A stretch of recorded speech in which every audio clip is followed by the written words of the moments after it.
Break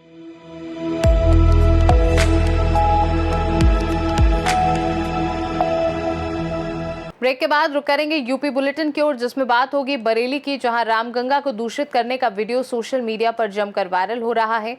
साथ ही बात होगी फर्रुखाबाद की, जहां सूक्ष्म उद्योग सखी चयन के लिए परीक्षा आयोजित की गई। ऐसी तमाम खबरों पर विस्तार से होगी चर्चा। खबर बरेली से है, जहां खाद्य विभाग की घोर लापरवाही सामने आई है। जहां एक तरफ मोदी सरकार गंगा बचाओ अभियान चला रही है, तो दूसरी ओर खाद्य विभाग के इंस्पेक्टर गंगा को दूषित करते नजर आ रहे हैं। रामगंगा में दूषित खोया और पनीर फेंका जा रहा है। बता दें कि सुभाष नगर में 30 जून को पिन्नी खाने से बीमार लोग हो गए थे। वहीं जब दूषित खोया खाने से लोग बीमार हो सकते हैं, तो जानवर भी बीमार हो सकते हैं। शिकायत पर डेयरी संचालक रमेश गुप्ता की डेयरी पर छापा मारा गया था, जिसमें 15 किलो खोया और 3 किलो पनीर दूषित पाया गया था। इस मामले में खाद्य विभाग के जिम्मेदार अधिकारी मीडिया से बात करते बचते नजर आ रहे हैं। मौके पर थाना सुभाष नगर की पुलिस मौजूद रही। जिलाधिकारी ने जांच कर कार्रवाई की बात कही। की शिकायत आई थी, इससे खाने से लोगों को तबीयत खराब हो गई थी। क्या मामला था, क्या कार्रवाई की गई? कल सुबह नगर थाने से एसएचओ को फोन आया था कि एक परिवार के लोगों ने सैनिक बना करके एक होता है पुलिस बनाया जाता है बना खाया था। उससे 6 लोग बीमार पड़ गए थे, एक ही परिवार के थे वो।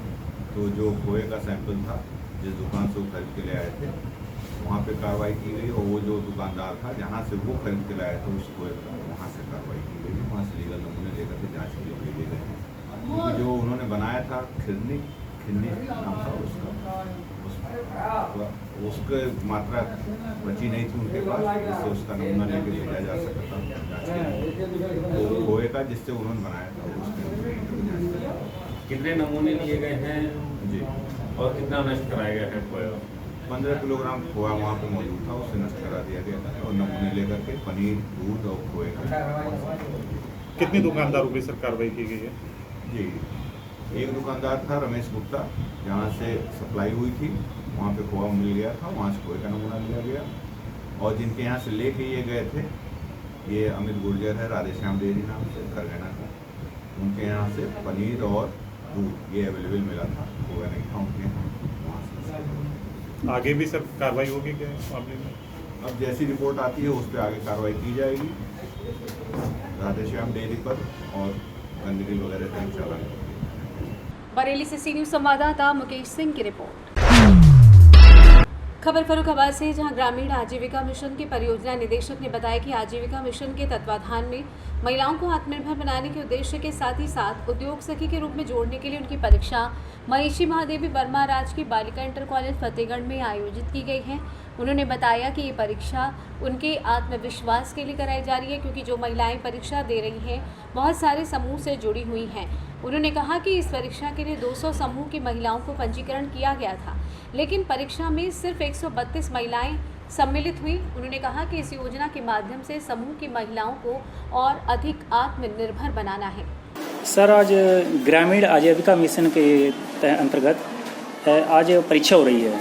इसमें क्या रहा, इसमें कितने बच्चे आए, परीक्षार्थी आए और कितने अनुपस्थित रहे? देखिए, राष्ट्रीय ग्रामीण आजीविका मिशन शासन का एक बहुत ही महत्वाकांक्षी और महत्वपूर्ण कार्यक्रम है। इसके माध्यम से सरकार महिलाओं को सशक्त और आत्मनिर्भर बनाने की तरफ उन्हें प्रेरित कर रही है। और स्वयं सहायता समूह के माध्यम से आज जो समूह की हमारी सखियां हैं, दीदियां हैं, वो विभिन्न क्षेत्रों में काम कर रही हैं। चाहे वो समूहों को ऋण दिलाने के लिए, उनके उत्पादों को मार्केटिंग के लिए, या यहाँ तक कि सार्वजनिक वितरण प्रणाली के अंदर उचित दर दुकानदार के रूप में, या ड्रोन चलाने के रूप में कई क्षेत्रों में काम कर रहे हैं। और अब तो आपदा प्रबंधन में भी उनका सहयोग लिया जा रहा है। इसी क्रम में सूक्ष्म उद्यम सखी के रूप में उनका चयन किया जाना है। और सूक्ष्म उद्यम सखी के लिए आज 200 परीक्षार्थियों को परीक्षा में आना था। ये राजकीय इंटर कॉलेज फतेहगढ़ में बालिका इंटर कॉलेज है। यहाँ पर ये 5 कक्ष में इनकी परीक्षा हो रही है। 1 घंटे की परीक्षा है। इसमें 200 अभ्यर्थियों को आना था। 132 अभ्यर्थी उपस्थित हुए हैं जो सूचना प्राप्त हुई है, और 68 अभ्यर्थी हमारे उपस्थित हैं। इसके बाद इनका मूल्यांकन किया जाएगा और उन्हें समूहों के सहयोग के लिए जो भी उद्यम वो करेंगी, जो भी क्रियाकलाप हमारे समूह के महिलाएं करती हैं उनमें अपना ये पूर्ण सहयोग कर देंगी। शासन के निर्देशानुसार जो भी इन्हें दायित्व दिया जाएगा वो काम करेंगे। फर्रुखाबाद से सी न्यूज़ संवाददाता आदेश की रिपोर्ट। नाबालिग छात्रा को अगवा कर सिपाही ने किया दुष्कर्म। छात्रा गई थी स्कूल, सिपाही पर धमकाकर कार से तमंचे की नोक पर अगवा कर ले जाकर दुष्कर्म करने का आरोप। छात्रा के घर न पहुंचने पर परिजनों ने की खोजबीन। परिजनों की खोजबीन में सिपाही को कार से उतारते छात्रा को रंगे हाथों पकड़ा। कार ड्राइवर ने कार भगाने का प्रयास भी किया। छात्रा के पिता व भाई ने कार के आगे बाइक लगाकर कार को रोका। मौके से कार चालक हुआ फरार। छात्रा ने पिता भाई को सिपाही के दुष्कर्म करने की घटना की जानकारी दी। पिता ने सिपाही व कार चालक के खिलाफ थाने में तहरीर दी है। वहीं आपको बता दें कि छात्रा ने पिता भाई को सिपाही के दुष्कर्म करने की घटना की जानकारी दी। वहीं महिला थाने में तैनात है। आरोपी विनय चौहान सिपाही थाना नवाबगंज क्षेत्र का ये पूरा मामला बताया जा रहा है। क्या नाम है आपका? हमारा नाम साहब सतपाल जाटव है। क्या मामला हुआ? मामला सर जो है हमारी स्कूल में लड़की गई थी यानी 7:30 बजे घर से निकली थी और रास्ता में था जो है हमारी लड़की को कार में जोरा ब्रेक डाल के और हमारी लड़की के साथ साहब जो है ऐसी कोई बाकी इज्जत लूटी भरपूर करके। और इसके बाद में सर जो है कट्टा के बल पर ना बोलन दो ना चिल्लाने दो। जब हमने उसकी ढूंढ खकोर करी ऐसी हमारी कुदरत की देन, जबकि जे जो है इधर भागे ले जा रहे तो इनकी गाड़ी हमने घेर ली। घेरने के बाद में सर जो है लड़की हमने जैसे तैसे इन पर छीन पाई। तो हमारे ड्राइवर भागो साहब और गाड़ी और 4 पहिया की इनकी थाने में हमने दे दी और उन्होंने मुन्नी जो विनय जो पुलिस में जो हैं पुलिस में सर्विस कर रहे हैं उनको हमने थाने में बैठा दो। अब साहब जो है हमें न्याय मिलना चाहिए। हमारी इज्जत लूटी गई, हमारी लड़की नाबालिग, हमें न्याय मिलना चाहिए। फतेहगढ़ गए थे आप? हाँ सर, फतेहगढ़ गए?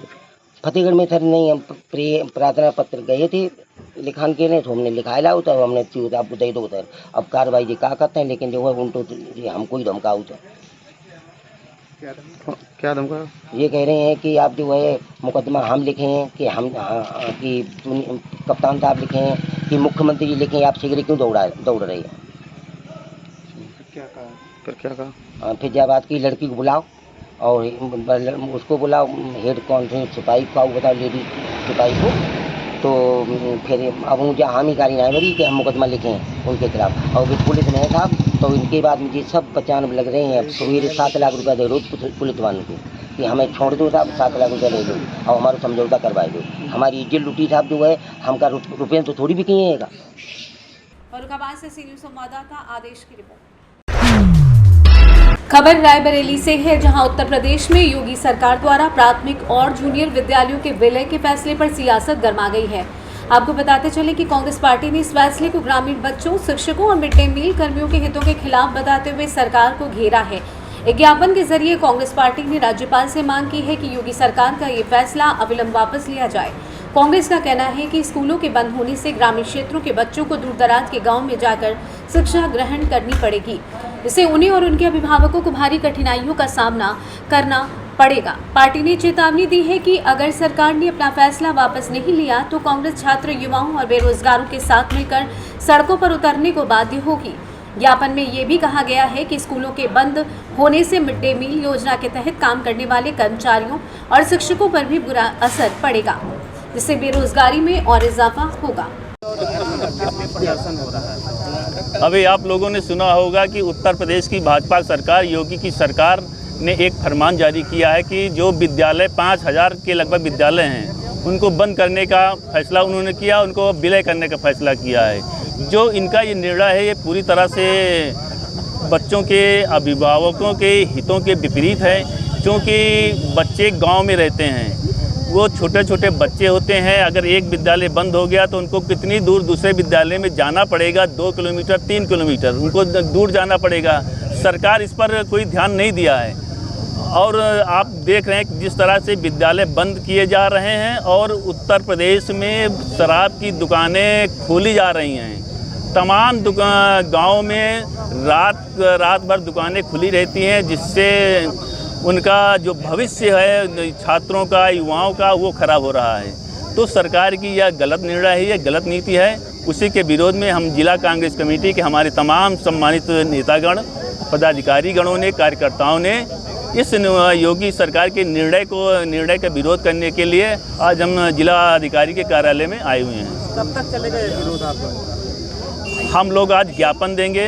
अगर छात्रों के हितों में, अभिभावकों के हितों में अगर उत्तर प्रदेश की भाजपा सरकार, योगी की सरकार ने अपना निर्णय वापस नहीं लिया तो हम लोग इसका सड़क पर उतर कर आंदोलन करेंगे।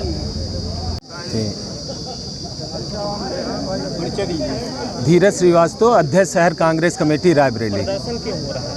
प्रदर्शन योगी सरकार के एक तानाशाही निर्णय के विरोध में हो रहा है। जहां इस प्रदेश में शराब की दुकानें बढ़ाई जा रही हैं, वहां जिससे बच्चों का भविष्य निखरता है, वो विद्यालय, जूनियर हाई स्कूल, प्राइमरी स्कूलों का मर्जर करके बच्चों के भविष्य के साथ खिलवाड़ किया जा रहा है। एक गांव से विद्यालय बंद होगा, दूसरी दूर दूर बच्चे जाएंगे, वो संभव नहीं है। वहाँ इतने आर्थिक रूप से मजबूत लोग नहीं है ग्रामीण क्षेत्रों में। और स्कूल बंद करना कौन सी बहादुरी है, कौन सी ये जहाँ पे आप शराब पढ़ा रहे हो वहाँ विद्यालय बंद कर रहे हो, ये कौन सी नीति है? ऐसी नीति इस हिंदुस्तान के इतिहास में कोई सरकार नहीं लाई थी। आप मिड डे मील योजना चलाते थे, बच्चों को भोजन मिलता था, वो सब बंद होगा। गरीबों पे लगातार जब से मोदी सरकार आई है, योगी सरकार आई है, तब से हमेशा गरीब, किसान, छात्र, नौजवान के खिलाफ निर्णय हो रहे हैं और ये निर्णय मान्य नहीं है। कांग्रेस पार्टी ने इसका पुरजोर विरोध किया है। आज सांकेतिक रूप से पूरे प्रदेश और ज़िले में ऐसे कार्यक्रम हो रहे हैं। आने वाले समय में अगर निर्णय वापस नहीं होता तो हम लोग और बड़ा आंदोलन खड़ेंगे। प्रदेश में और देश में ये आंदोलन बड़े स्तर पर चलेगा। जी। रायबरेली से सी न्यूज़ संवाददाता आलम कादरी की रिपोर्ट। संदिग्ध अवस्था में सड़क के किनारे खड़ी बुलेरो में व्यक्ति का शव मिलने से मचा हड़कंप। बता दें, मृतक के शरीर पर गहरी चोटों के निशान हैं। घटना की सूचना पाकर मौके पर पहुंची पुलिस व फॉरेंसिक टीम तहकीकात में जुटी हुई है। पुलिस के द्वारा इलाके के सीसीटीवी फुटेज खंगाले जाने का काम किया जा रहा है। जनपद के महोली क्षेत्र का निवासी बताया जा रहा है मृतक। पुलिस ने शव को कब्जे में लेकर पोस्टमार्टम के लिए भेज दिया है। नगर कोतवाली क्षेत्र के जिला अस्पताल के पास का पूरा मामला बताया जा रहा है। मामला ये लोग कौन है पता नहीं। ये सुबह एयरपोर्ट, कल शाम को एयरपोर्ट के लिए निकले थे 10 बजे के आसपास। अच्छा, नहीं ये जो है इसमें आपको कैसे पता चला इसमें पार्टी है? हमको सुबह पता चला, हमने कॉल की तो फ़ोन स्विच ऑफ आ रहा था। फिर दोस्त लोगों ने कॉल किया कि देखो गाड़ी सीतापुर में खड़ी है, एक्सीडेंट हुआ है, तभी हम लोग आए थे। अच्छा, इनका नाम क्या है? इनका नाम जितेंद्र है। ये कहाँ के निवासी हैं? इमलिया। हाँ। ये कहाँ जा रहे थे? ये सुबह कल रात को लखनऊ के लिए निकले थे। और भी कोई साथ में था इनके? और पता नहीं,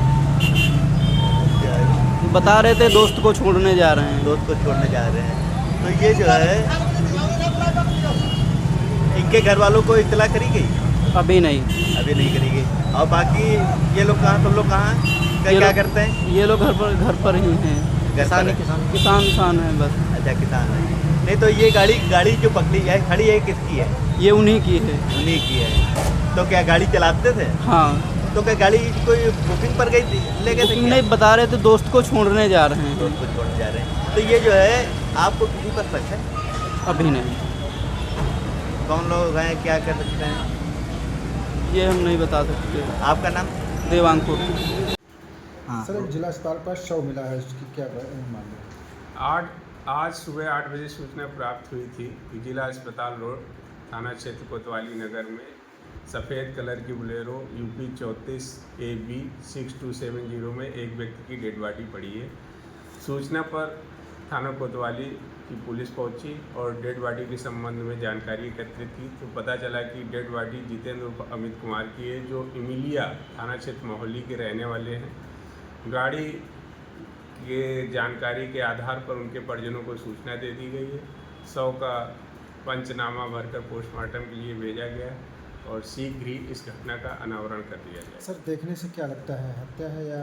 चोट के निशान भी ज़ाहिर तौर पे हैं, जो आगे PM की रिपोर्ट के आधार पर अग्रिम विधिक कार्रवाई की जाएगी। सीतापुर से सी न्यूज़ संवाददाता शारिद की रिपोर्ट। यूपी बुलेटिन में बस इतना ही। आप देखते रहिए सी न्यूज़ भारत, हर खबर आपके साथ, आपके हाथ।